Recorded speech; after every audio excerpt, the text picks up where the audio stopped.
మనతో పాటు కాంగ్రెస్ పార్టీ యువజన నాయకులు రాజ్ కుమార్ గారు ఉన్నారు. మాట్లాడదాం. అన్న, కాళేశ్వరంకి సంబంధించి కేసీఆర్ గారు ఈరోజు విచారణకు హాజరయ్యారు. విచారణ తర్వాత అక్కడున్న బీఆర్ఎస్ నాయకులు కానీ బీఆర్ఎస్ కార్యకర్తలు కానీ ఏమంటున్నారంటే, కేవలం రాజకీయ కుట్రలో భాగంగానే కేసీఆర్ను ఇలా ఇబ్బందులు పెడుతున్నారు, ఇలాంటి విచారణలకు హాజరు కావాలా చేస్తున్నారని చెప్పేసి మాట్లాడుతున్నారు. ఏమంటారు దానిపైన? ఈరోజు కేసీఆర్ గారు ఏదైతే కాళేశ్వరం ప్రాజెక్టుకు సంబంధించి తానే దాన్ని రూపకల్పన చేసి ఆ డిజైనింగ్ అంతా తానే చేసి తన రక్తాన్ని చెమటరు దారబోసి కట్టినా అని చెప్పుకున్న గొప్ప ప్రాజెక్టు మరి ఎందుకు పిల్లర్లు గుంగినాయి అనే దాని మీద పీసీ ఘోష్ కమిషన్ అనేది విచారణ చేస్తుంది. ఈరోజు కాంగ్రెస్ పార్టీకి ఆ విచారణకేం సంబంధం లేదు.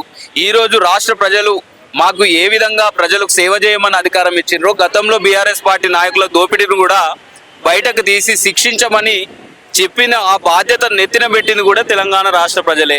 చట్టబద్ధంగా న్యాయబద్ధంగా విచారణ సంస్థలతోటి ఈరోజు విచారణ చేస్తూ ఉంటే బీఆర్ఎస్ పార్టీ నాయకులకు ఎందుకు అంత భయం అవుతుంది, కేసీఆర్కి ఎందుకు అంత భయం అవుతుంది, ఎందుకు ఇట్లా అడ్డగోలుగా మాట్లాడుతున్నారు అనేది వాళ్ళు ఆత్మ పరిశీలన చేసుకోవాల్సిన బాధ్యత బీఆర్ఎస్ పార్టీ నాయకులు కార్యకర్తల మీదనే ఉన్నది.